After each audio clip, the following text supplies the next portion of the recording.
everybody, it's Claire. Thank you so much for stopping by. Today I'm going to be doing an updated foundation routine for you guys. I thought this would be a good time to show you my updated version because I went on a trip last week to New York for the whole week.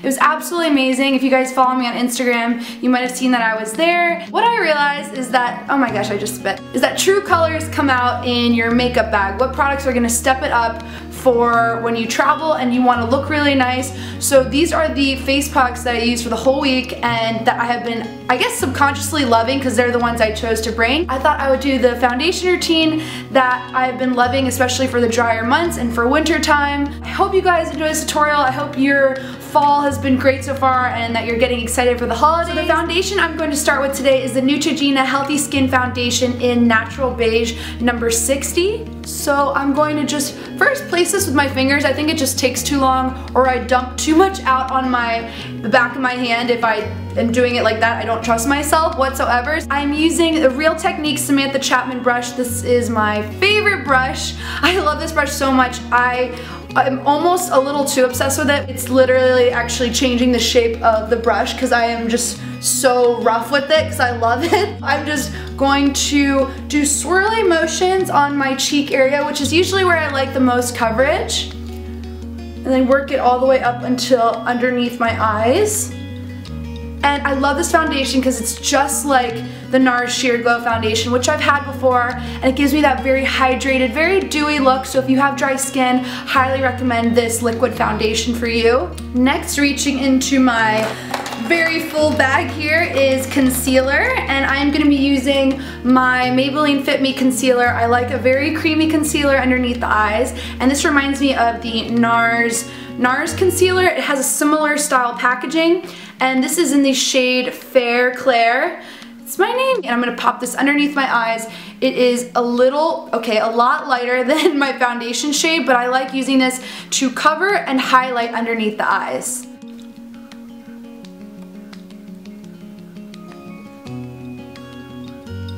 So this step essentially does two steps in one, which I'm all about consolidating steps, and it's just a gorgeous concealer that sits really nicely on the skin. Doesn't look cakey at all, especially when we set it with a very light powder. It stays put all day long. I was walking around all week last week in New York, and I was worried about that being a problem when I would go meet with people about my makeup coming off, but it stayed put so well. So again, I do have dry skin. I know I tell you guys that probably every video, but I don't like powder very much. I'm quite scared of it, in fact.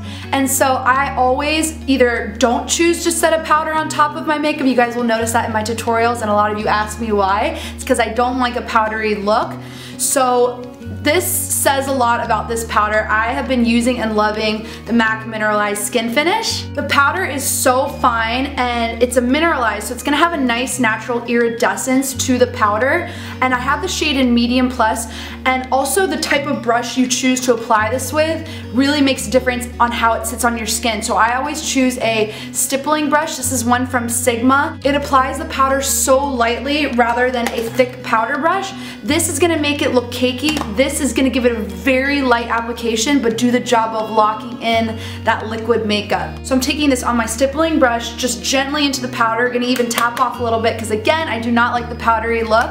And I'm going to hold the end of the brush and just lightly swirl the tip of the brush gently over my skin. It's gonna set the makeup, but still give my skin that nice glow that I'm looking for. So for bronzer, I chose a powder bronzer that has shimmer to it, so it doesn't look as dull. It's gonna give me a nice glisten to my cheeks. Since we have a nice even out face now, we can move into some color, and I'm using Gold Deposit by MAC, and I'm just going to use now an actual powder brush, starting at the back of the cheek and past the ear into my sideburn. I always use my sideburn as a little indicator. That's the one good thing about my sideburns, and I will say that. Most of the color is here. Whatever's left on your brush, put on the temple area. You don't want the color as harsh here. Most of the color, focus it right on the cheek areas. I know this seems like a lot of steps, but this is when I want my face to look really flawless, and sometimes I'll do no eye look with this. So promise we're almost done, but I'm gonna take a blush now. I'm taking my all-time favorite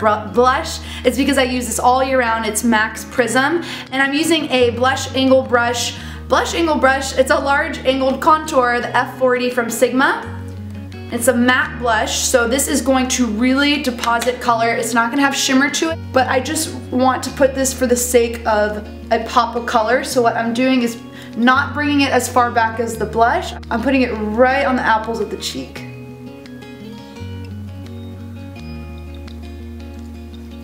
I can get really blush crazy, so right now I'm going to try to step back away from the blush. I'm going to put this down, in fact.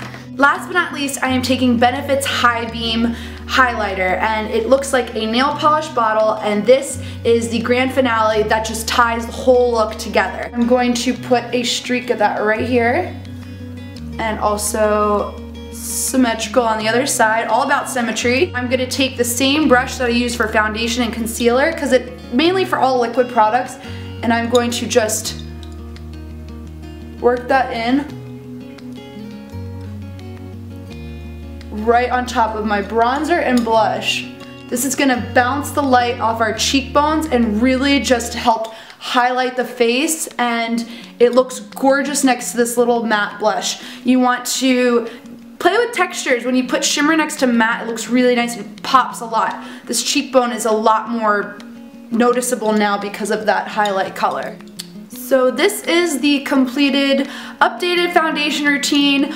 Hopefully you guys liked it. I did the whole tutorial in this little camera here, and hopefully it doesn't look darker than I think, because right now I think it looks okay in here, but you guys will let me know that obviously in just a little bit or below in the comments. This has been my favorite foundation routine lately. It's been great for this kind of weather and for dry skin. Make sure you go to my website ultamakeover.com for a list of all the products and just a lot more blog posts. Let me know what products you guys are let me know what products you guys are using, and I'd love to hear that, what's been working for you this time of year.